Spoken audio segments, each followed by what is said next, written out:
오늘 말씀의 제목을 한번 따라 하시겠습니까? 우리는 그가 만드신 바라. 우리가 누구인가? 하나님께서 우리를 만드셨다. 우리는 그가 만드신 바라. 이런 제목으로 말씀의 은혜를 나누기를 원합니다. 인간의 정체성, 인간이란 어떤 존재인가? 우리는 어떤 존재인가? 나는 어떤 존재인가?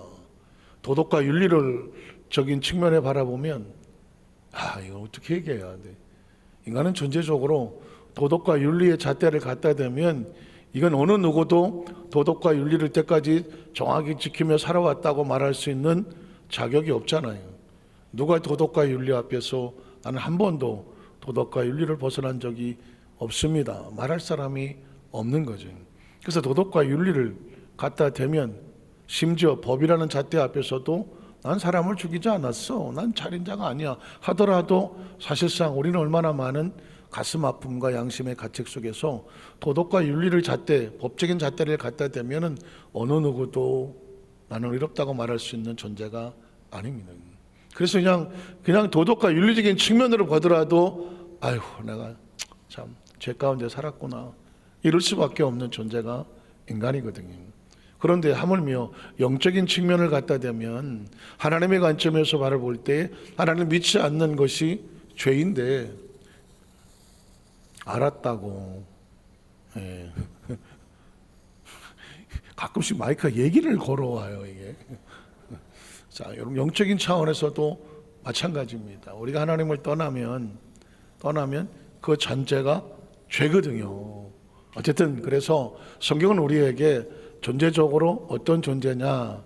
본질상 죄인이고 하나님의 진노의 대상이라는 표현을 씁니다. 그래서 지난 시간에 에베소 2장 3절에 보면 이렇게 말하죠. 전에는 뭐냐면 예수 믿기 전, 예수 믿고 난 이후, 예수 믿기 전에는 우리도 다 그 죄 가운데서 우리 육체의 욕심을 따라 지내며 육체와 마음에 원하는 것을 하여 하나님이 원하시는 것이 아니거든요. 다른 이들과 같이 하나님 믿지 않는 자들과 같이 본질적으로 누구의 자녀였더라? 본질상 진노의 자녀였다. 진노의 자녀였다는 것은 심판의 대상이다. 그런 의미를 가지고 있는 거거든요. 그러니까 우리가 누구인가를 성경은 정확하게 이야기를 하고 있습니다. 놀라운 일은 지난 주일날 사부에 어떤 일이 있었냐면 조 목사님 설교를 들었는데 소리가 나질 않았어요. 어떡하지? 기계적인 어떤 오류가 다가왔어요. 근데 저는 개인적으로는 이런 돌발 상황을 즐겨요. 돌발 상황을 왜 즐기냐면 뻔하지 않잖아요. 이런 상황이 벌어지면 이제 성도들이나 제가 어떤 그 게임의 리더를 하거나 이렇게 하다 보면 다들 집중을 하죠. 저 사회자가 또는 저 목사님이 이 상황을 어떻게 극복할 것인가 라고 지켜본단 말이죠. 당황할 것인가, 얼굴이 빨개가고 어떻게 할 줄을 모를 것인가, 다양하게 추측할 수 있잖아요. 근데 제가 이제 어렸을 때 기타를 치면서 게임 리더를 많이 했어요. 예전에는. 그러다 보니까 돌발이 많이 벌어져요. 그때 돌발적인 상황에 처음에는 당황했겠죠. 그런데 이제 돌발이 벌어지게 되면은 그 상황을 이제 역이용할 수 있게 되는 상황까지 가게 돼요. 그러면 이제 오히려 더 재밌어지는 상황이 벌어지는데 지난 4부 때는 정말 당황할 수밖에 없는, 예배는 시작됐고 목사님 설교는 이제 영상이 돌아가는데 소리가 나지를 않았어요. 암만 기다려도 복구될 상황이 되질 않아요. 그러면 이제 이걸 어떻게 하게 될 것 같아요? 제가 끌고 가야 되잖아요. 그래서 일단 올라와서 찬양을 부르고 한 70명 성도들이 모였는데 그때 딱 그때 주시는 게 성령의 인사이트예요. 갈보리산 위에 십자가에서 찬양을 부르다가 성령 다 일어나셔서 다 같이 나와라. 그리고 예수님 당시에 예수님께서 산 위에서 설교하시고 말씀을 전하실 때에 그 밑에 사람들은 바닥에 앉거나 아니면 서서 말씀을 들었을 거라고요.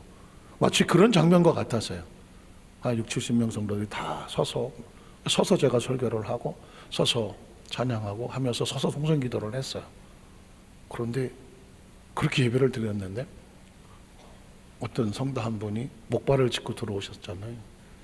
목발을 쳐도 뛸 수가 없었대요. 다리가 너무 아프고 통증이 있어갖고. 그래갖고 겨우 나왔어요.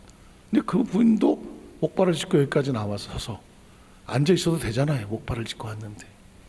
그런데 와서 한 20, 30분 같이 통성기도를 했을 거예요. 끝나고 나가는데 보니까는 그분이 안 가고 와서 목사님 저 치료받았어요. 목발이 이거 아파갖고 목발을 뛸 수가 없었는데 목발을 집어 던지고 이제 막 걷는다고 막 들라고. 우리 감사의 박수 한번 하겠습니다.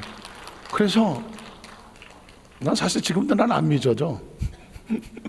물론 이제 조금이다마는 그분은 얼굴이 너무 깜짝 놀라갖고 그런 표정이. 근데 정확한 상황을 제가 이해를 잘 못했어요. 다리에 기부스를 대고 있고 보조기를 대고 있고 막 이런 상황이라서 뭐가 어떻게 났다는지를 제가 모르겠는 거예요. 근데 제가 나중에 자세히 알고 봤더니 목발을 짚지 않으면 다리에 통증이 있어서 신경을 건드려서 걷지를 못해갖고 그냥 이러고 왔는데 나갈 때 보니까 목발을 안 짚어도 하나도 안 아팠다 그러면서 막 본인이 막 흥분해서 하고 제가 또 한 번 기도할 때 보니까 뭐 저쪽에서 박수 교육자들하고 뭐 박수를 치고 막 이런 모습이 있더라고요. 전 그 상황을 못 봤거든요. 그래서 때로 하나님께서는 예상치 못한 상황 가운데 하나님께서 우리에게 주시는 은혜가 있어요.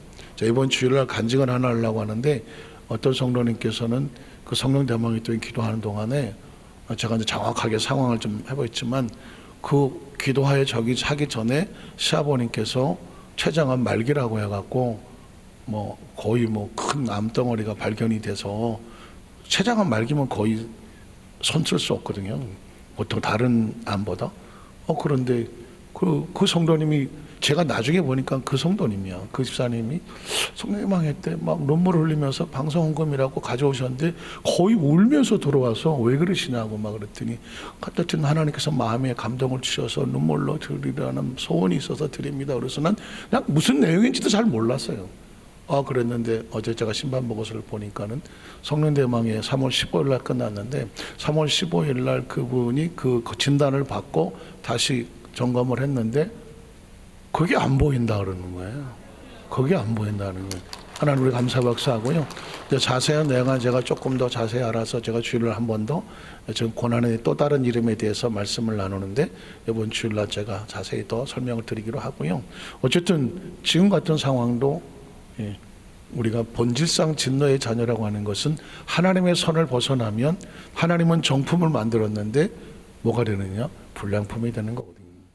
그래서 그렇다고 하면 이런 불량적인 존재가 어떻게 정품이 될 수 있을까? 오늘 성경은 그 얘기를 하고 싶어 하는 거란 말이죠. 근데 아까 보니까는 마이크 선을 뽑으니까 지금 소리가 안 나요. 우리의 삶의 현장 가운데 어떤 조치가 있어야 불량품이 정품으로 돌아오잖아요. 오늘 그 이야기를 성경은 우리에게 말씀합니다. 오늘 첫 번째로 구원의 3단계의 모습을 한번 살펴보겠습니다. 오늘 성경에서 말하고 있는 구원의 3단계의 모습인데요. 6절에 보면 이렇게 말합니다. 또 함께 일으키사 하겠습니다. 5절에 보면 alive라는 살리사라는 말이 나와요. 처음에 마치 죽어있는 사람이 눈을 떠야 살잖아요. 첫 번째 단계는 눈을 뜨고 의식이 돌아오는 것처럼 alive, 살리다. 두 번째, 일으키시다, 일으키다, raise up 하는 거예요. 일으키는 거예요. 다시 말해서 죽었던 자가 살아나기 위해서는 의식이 들어와 눈이 떠서 살아나고 그 다음에 그가 일어서서 움직이며 변화하고 어떤 역동적인 활동을 하고 일으키셔서 그리고 세 번째, 그리스도 예수 안에서 함께, 그래서 함께 하늘에 앉혔다, 세팅했다는 것입니다. 그러니까 구원의 어떤 단계를 세 분에서 나눠보면 의식이 들어, 하나님의 자녀의 의식이 들어와서 영안이 열렸다, 중생했다, 번호개인했다, 거듭났다, 다시 살아났다, 구원받았다, 이런 의식이 들어오면서 하나님의 자녀로 새로운 alive, 살아나는 것이고 그 다음에 그가 일어서서 의식과 사고를 가지고 새로운 삶을 살아가는 것이고 그게 우리를 일으키신 것이고 그 다음에 그렇게 되면 그 사람의 존재가 완전히 하나님 안에서의 자녀로서 하나님 사람으로서 세팅이 되는 완전히 자리를 잡아서 신분과 정체성이 정해지는 것 앉히셨다 이렇게 말씀하고 있는 거죠. 그러니까 저와 여러분이 오늘 성경 속에서 에베소 교인에게 바울이 우리 좀 더 구체적으로 우리가 어떻게 구원을 받고 하나님의 자녀가 되었는가를 살아나야 하고 일으켜 서서 움직임의 역동성이 있으며 변화가 지속되어져야 되고 마침내 지금도 하나님의 자녀되는 권세를 얻었지만 하나님의 거룩한 나라의 영원한 세팅, 자리 잡아 안전해지는 상황, 이 세 가지 상황을 구체적으로 좀 세분화돼서 구원의 3단계와 같다. 그러면 두 번째로 은혜와 믿음과 구원은 어떤 관계가 있느냐? 은혜와 믿음과 구원 다 같은 말을 같지만 이 이야기를 또 오늘 본문은 세밀하게 나누고 있습니다.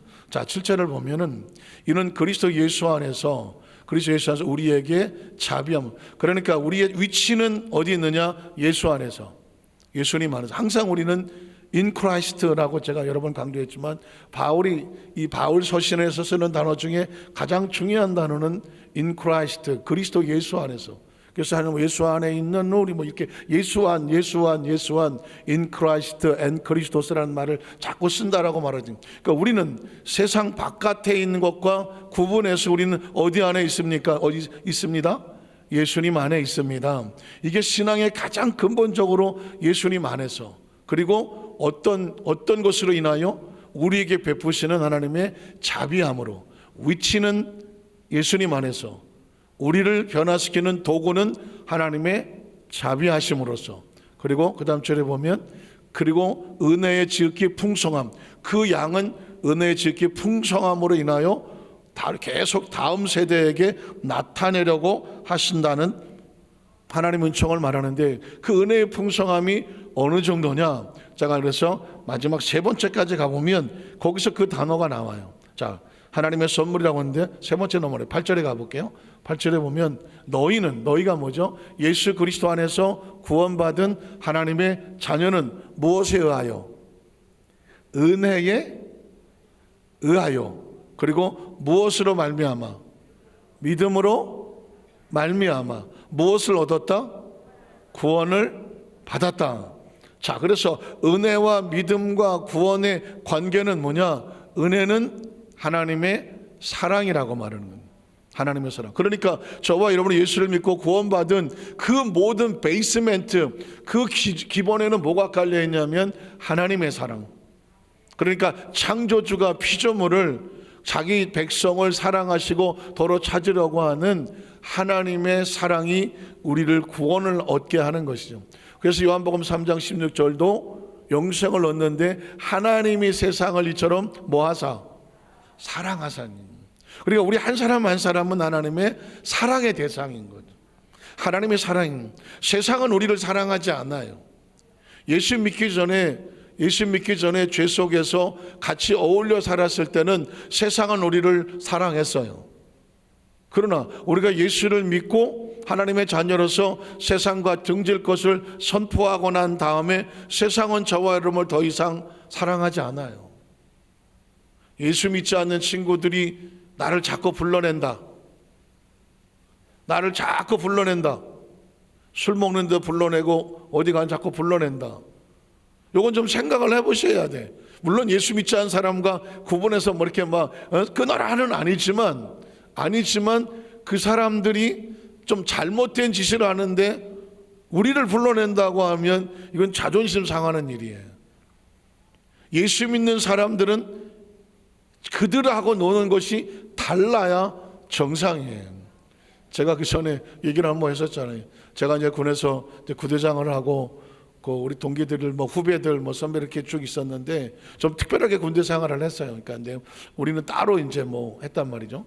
그러다 보니까 이제 좀 끈끈하고 제대하고 나서도 제가 이제 그 전에 강동에 담임 목사할 때인데 아주 오래간만에 거의 꽤 됐죠. 뭐 수십 년 만에 모처럼 한번 모인다고 해서 거기 뭐 우리가 뭐 저 강동보다 좀 밑에 내려가서 모였는데 호계동인가 무슨 동인가 어쨌든 모였어요. 남양주. 거기에 뭐 과수원 집에 뭐 갈비가 그렇게 맛있다나 거기서 한번 만난다고 그래서 보고 싶기도 하고 그래 한번 가자 갔었어요.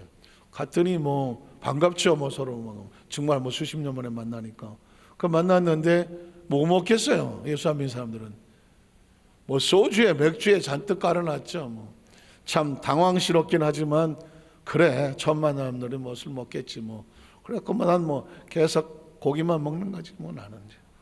뭐 사이다 한 잔 먹고 그래서 맨날 얘기 다 하고 그리고 또 저하고 친하게 학교 동창하는 놈도 있고 그래서 그놈은 내가 부천 살길래 술도 먹었길래 제가 부천까지 데려다 줬다니 밤 12시 넘어서 태워다 치고 저 이제 고향시 집으로 이제 왔는데 그다음부터 연락이 없어요.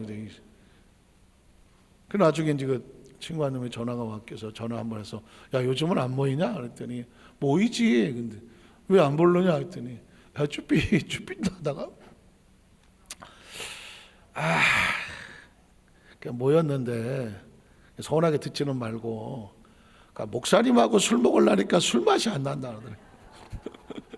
목사님하고 술을 먹으려니까 술 맛이 안 나갖고 이게 뭐 주거니 받거니 뭐 이러면서 뭐 이래야 되는데 다 애들이 그냥 뻘개고 이러고 있는데 나만 멀뚱멀뚱하고 앉아 있으니까 술 맛이 안 나서 자기들끼리 합의를 했대. 다시는 안 부르기로. 제가 가만히 생각하니까 한편 서운하긴 하지만 한편으로 생각하면 다행이다. 정말. 하고 그저 김유희 목사하고 술 먹었더니 술 마시면 확 땡기더라요. 뭐 이러면 얘기가 상황이 달라지지 않겠습니까? 제가 지금 생각하면 지금도 안 잊어버려요. 술 맛이 왜 안 날까? 어쨌든 간에 저로서는 천만 다행인데 이런 이야기도 있어요. 어느 정신병원에 있는 계신 분들이 투표를 했대요.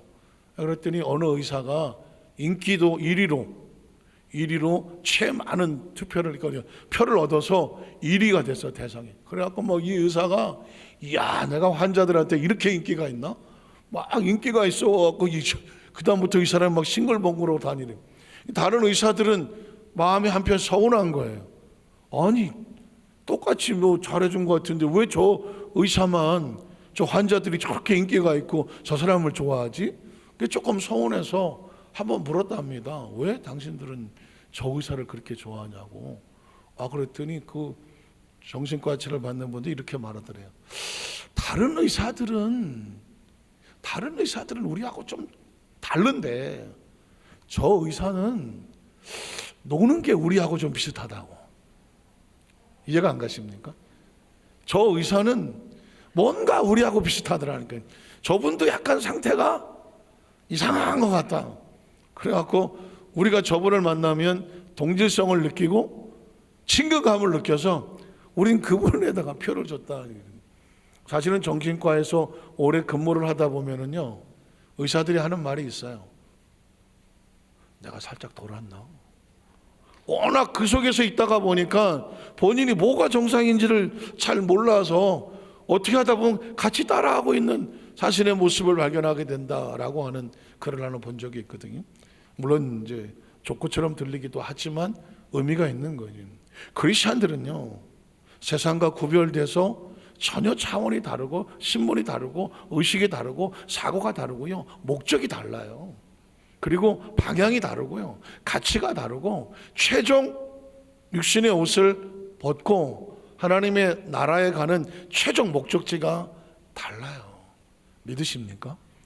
그게 우리 땅에서 예수 믿는 성도들의 존재적인 목적이란 말입니다. 자, 그래서 이 구원의 은총이 어디서 왔는지는 알아야 될 거 아니에요. 사랑인 거예요. 한 사람 한 사람은 하나님의 사랑의 대상이에요. 그러니까 우리가 서로 바라보았을 때 어떤 것으로 인하여서도 차별되어서 안 되는 거예요.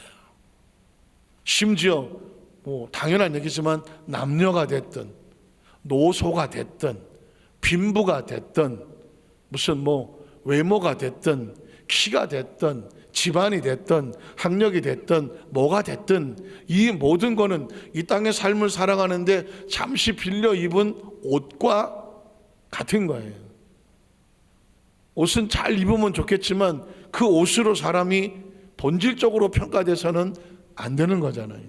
하나님께서 세상을 이처럼 사랑하사라고 말했을 때는 모든 존재는 하나님의 사랑의 대상이고 그를 믿는 자는 그 사랑에 호응하여 그 사랑을 믿고 의지하여 하나님을 창조주로 믿고 나오고 예수를 구주로 믿는 자에게는 멸망하지 아니하고, 멸망이 뭐예요? 육신의 옷을 이 땅에 입고 흙으로 사라지지 아니하고 영원한 생명을 얻게 하려 하심이라. 예수 믿는 성도의 근본적으로 내가 어떻게 예수를 믿었고 어떻게 하나님의 자녀가 됐고 어떻게 내가 천국 백성이 되었지, 그 베이스멘트는 사랑이에요. 하나님의 한량없는 사랑.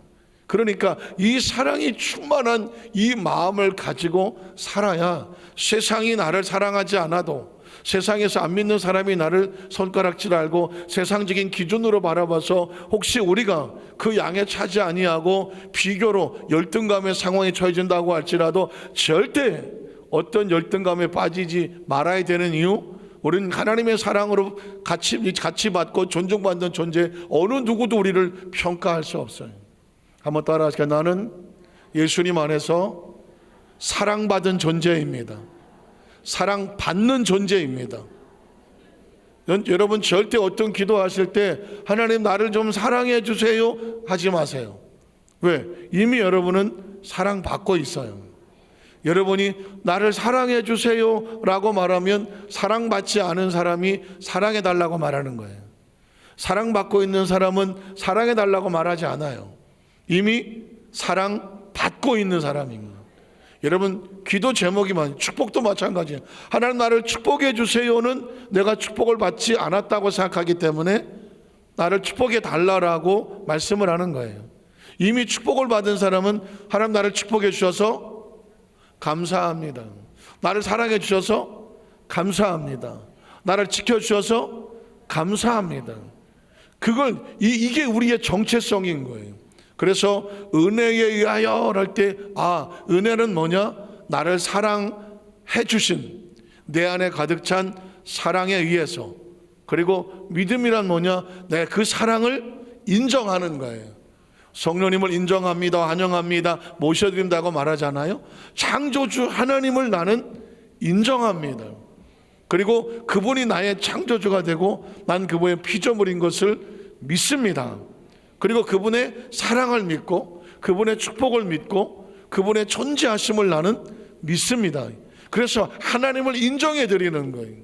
아까 제가 처음에 말씀드리기를 하나님께서 우리에게 원하시는 건 하나밖에 없어요. 선악은 누가 판단한다? 옳고 그른 것은 누가 판단한다? 하나님만 판단하는 거예요. 그 하나님의 판단에 절대 나는 존중합니다. 그리고 그 하나님의 성경 속에 약속하신 그 말씀을 나는 믿습니다. 하나님은 누구와 같이 동행하느냐? 하나님을 인정하고 약속을 믿는 자를 하나님의 자녀로 삼아 멸망하지 않고 영생을 얻게 하려 하심이라고 말했습니다. 그래서 믿음을 뭐라고 말하냐면 도구라고 말하는 것입니다. 우리가 구원받는 그 본질은 하나님의 사랑, 은혜, 값없이 주시는 은혜, 그리고 우리는 하나님께 나아가는 믿음을 통하여 어떻게 된다? 그로 말미암아 무엇을 받았다?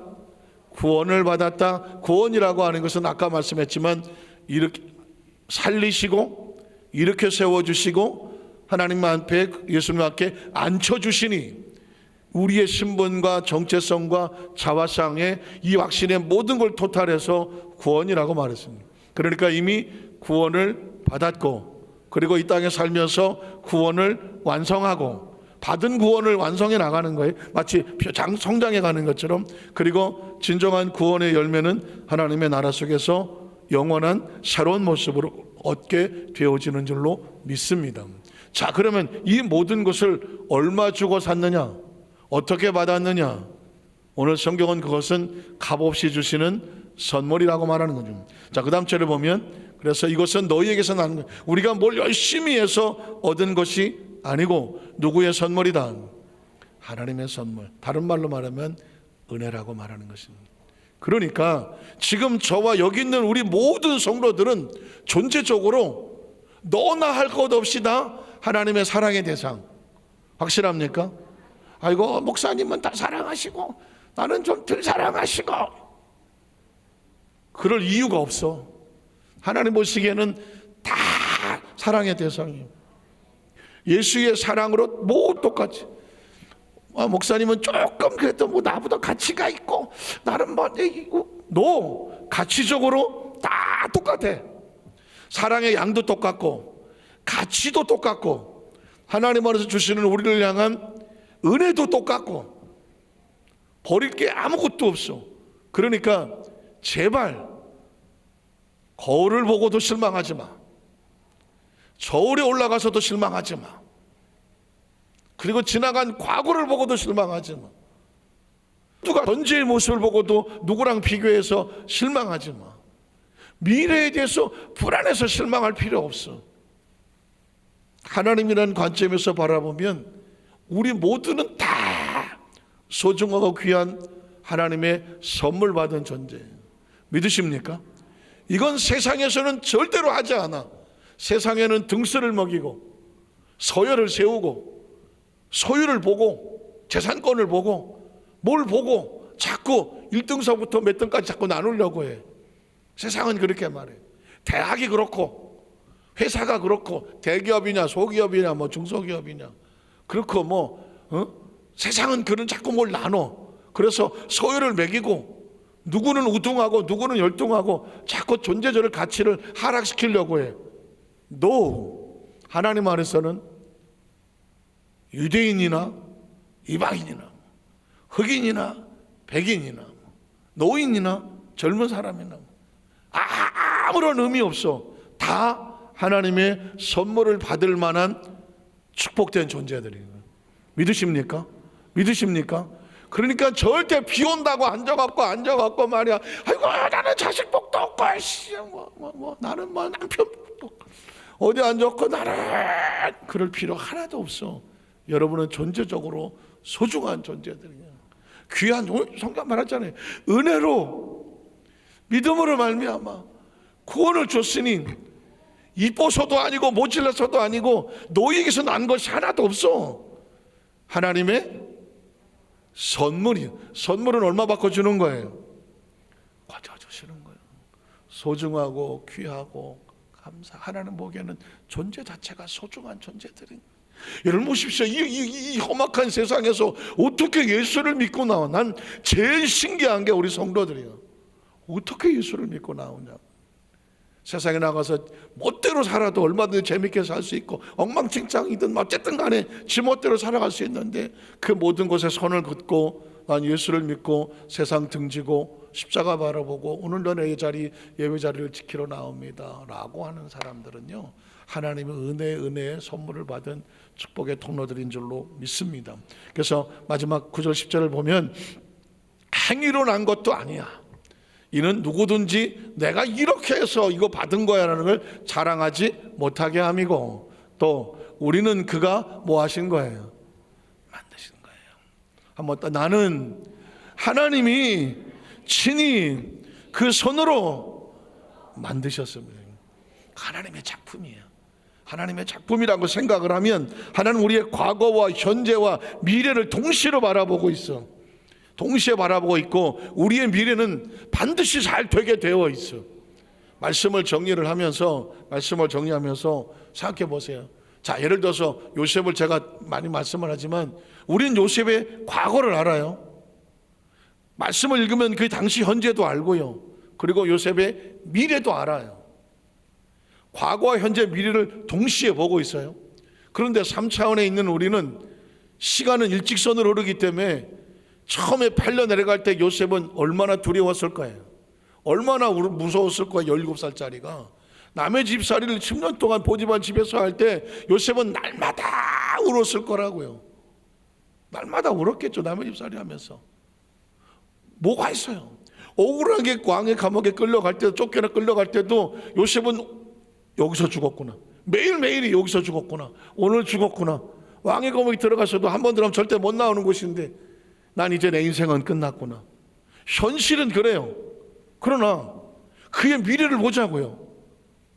그가 나중에 왕의 꿈을 해몽하고 애굽의 총리가 돼서 결혼을 하고 자식을 세우고 그 가족들이 왔을 때 고센 땅에다가 자기 민족을 세워놓고 그들이 막 성장해 나갈 수 있도록 큰 일을 해내잖아요. 그러면 요셉이 그 한 미래의 그 모습을 통해서 지나간 과거가 무의미합니까? 매일 죽을 것 같던 삶이 그게 고통의 삶이었습니까? 아니라니까. 하나님은 과거와 현재와 미래를 동시에 보고 있기 때문에 요셉이 요셉을 보고도 하나님은 걱정하지도 않고 염려하지도 않고 근심하지도 않아. 왜? 하나님은 그의 처음과 중간과 마지막을 알고 계시기 때문에. 그래서 하나님 맨날 아무것도 염려하지 마라, 주리하지 말아요, 놀라지 말아요. 좀 힘들면 너는 내게 부르지, 어차피 눈물 흘릴 거 너는 내게 부르시잖아. 내가 내게 응답하겠고, 내가 알지 못하는 그거 비밀한 일을 보여주겠다. 이건 미래야. 네가 모르는 미래가 기다리고 있어. 우리는 현재 일직선으로 가는 시간 속에서 오늘 이 시간을 자박자박 지나가. 미래가 보이지 않아. 그래서 날마다 두렵고 떨리고 걱정하고 돼. 그러나 염려할 거 없어. 어린아이처럼 엄마 아빠 손을 붙잡고 가보니까 거기야. 가장 좋은 곳을 하나님께서 인도하시겠다고 말합니다. 그래서 나의 참으로 의로운 오른손을 붙잡아 주겠다고 말씀하는 겁니다. 이게 예수 믿는 성도의 특권인 거예요. 특권. 예수를 믿지 않는 사람들은 매일 매 순간이 절망이고 좌절이고 낙심이고 두려움이고 미래가 불안할 수밖에 없어. 그게 정상이에요. 그러나 엄마 아빠 손을 붙잡고 가는 사람은 한 걸음 한 걸음 가기가 따라가는 게 벅차게 보이고 뭔지 잘 모르겠지만 따라가 보면 최종 목적지에 약속한 그 장소에 저와 여러분이 와 있을 거예요. 저는 예도수 만사학교 성도들의 미래를 보면 가장 소중하고 귀하고 최고의 작품이 되었을 것을 확신합니다. 그래서 이미 여러분들은 이제 앞으로도 제가 이제 설교할 제목의 어떤 인사이트가 나와 있는 것인데, 이미 저와 여러분의 인생은 하나님의 손 안에 다 들어있어. 그러니까 하나님을 내가 믿고 의지하고 그 손을 놓지 않는 한, 그가 나를 만드셨다는 것이 확신하는 한, 그가 내 미래도 만들어갈 거라고 확신하는 한, 우린 염려하고 걱정할 거 아무것도 없어. 믿습니다. 그 손 붙잡고 나가면 만들어 놓으신 건 지금 만드시는 분도 하나님인데, 마지막 최종적으로 마지막 작품에 도장을 찍을 분도 누구다? 하나님이야. 그분을 믿고 나가는 사람을 믿는 자라고 말하는 거예요. 오늘 여기서 앉아있고 우리 모든 성도들, 예배 참석한 성도들의 미래 속에 가장 멋지고 아름다운 모습 하나님 만들어 놓으신 것을 바라보고 꿈꾸며 매일매일 승리하시기를 주의 이름으로 축원합니다. 기도하겠습니다. 전능하신 하나님 아버지 감사합니다.